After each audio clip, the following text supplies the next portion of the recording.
ಸ್ವಚ್ಛತೆ ಕಾಣದ ಹುಯಿಲ್ದೊರೆ ಗ್ರಾಮ ಪಂಚಾಯಿತಿ ಕಚೇರಿ ಆವರಣ.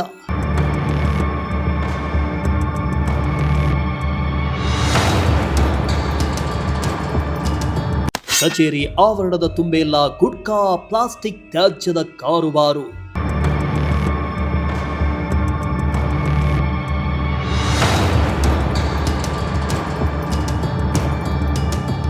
ಐತಿಹಾಸಿಕ ತಾಲೂಕು ಶಿರಾದಲ್ಲಿ ಅದ್ಯಾಕೋ ಅಧಿಕಾರಿಗಳು ನಗರದ ಸ್ವಚ್ಛತೆ ಕಡೆ ಗಮನ ನೀಡುತ್ತಿಲ್ಲ ಅನ್ನೋ ಗಂಭೀರ ಆರೋಪ ಕೇಳಿಬಂದಿದೆ. ಬಹುತೇಕ ಕಚೇರಿಗಳಲ್ಲಿ ಸ್ವಚ್ಛತೆ ಅನ್ನೋದು ಮರೀಚಿಕೆಯಾಗಿದೆ. ನಗರದ ಸ್ವಚ್ಛತೆ ಕಾಪಾಡಬೇಕಾದ ನಗರಸಭೆ ಅಧಿಕಾರಿಗಳು ನಿರ್ಲಕ್ಷ್ಯ ತೋರ್ತಿದ್ದಾರೆ ಅಂತ ಸಾರ್ವಜನಿಕರು ಆರೋಪಿಸುತ್ತಿದ್ದಾರೆ.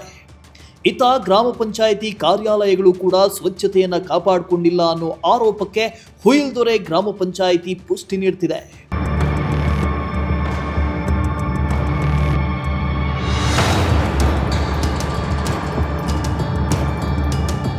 ಹೌದು, ಅದು ಹೇಳಿ ಕೇಳಿ ಗ್ರಾಮ ಪಂಚಾಯಿತಿ. ಇಲ್ಲಿಗೆ ದಿನನಿತ್ಯ ಹಲವು ಕೆಲಸಗಳಿಗೆ ನೂರಾರು ಜನ ಬಂದು ಹೋಗ್ತಾನೆ ಇರ್ತಾರೆ. ಇಂಥ ಕಚೇರಿಯಲ್ಲಿ ಸ್ವಚ್ಛತೆ ಅನ್ನೋದು ಬಹಳ ಮುಖ್ಯವಾಗತ್ತೆ. ಆದರೆ ಹುಯಿಲ್ದೊರೆ ಗ್ರಾಮ ಪಂಚಾಯಿತಿ ಆವರಣ ಮಾತ್ರ ಅದಕ್ಕೆ ವಿರುದ್ಧವಾಗಿದೆ. ಗ್ರಾಮ ಆಡಳಿತ ಕಚೇರಿ ಹೊರಭಾಗದಲ್ಲಿ ದುರ್ವಾಸನೆ, ಮಲಮೂತ್ರ ವಿಸರ್ಜನೆ ಜೊತೆಗೆ ಗುಟ್ಕಾ ಪ್ಯಾಕೆಟ್, ಪ್ಲಾಸ್ಟಿಕ್ ತ್ಯಾಜ್ಯ. ಇದು ಗ್ರಾಮ ಪಂಚಾಯತ್ ಆಡಳಿತ ಕಚೇರಿಯ ಸದ್ಯದ ಪರಿಸ್ಥಿತಿ.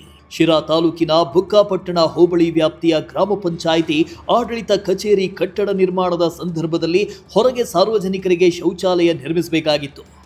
ಆದರೆ ಗ್ರಾಮ ಪಂಚಾಯಿತಿ ಕಚೇರಿ ಉದ್ಘಾಟನೆಯಾಗಿ ಇನ್ನೂ 1 ತಿಂಗಳು ಕೂಡ ಆಗಿಲ್ಲ.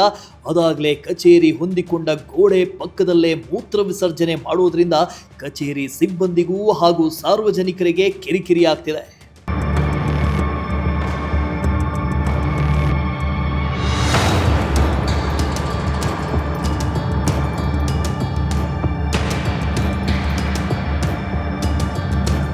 ಒಟ್ನಲ್ಲಿ ಹುಯಿಲ್ದೊರೆ ಗ್ರಾಮ ಪಂಚಾಯಿತಿ ಆವರಣದಲ್ಲಿ ದುರ್ವಾಸನೆ ಜೊತೆಗೆ ತ್ಯಾಜ್ಯ ಇದ್ದು ಸ್ವಚ್ಛತೆ ಇಲ್ಲದಂತಾಗಿದೆ.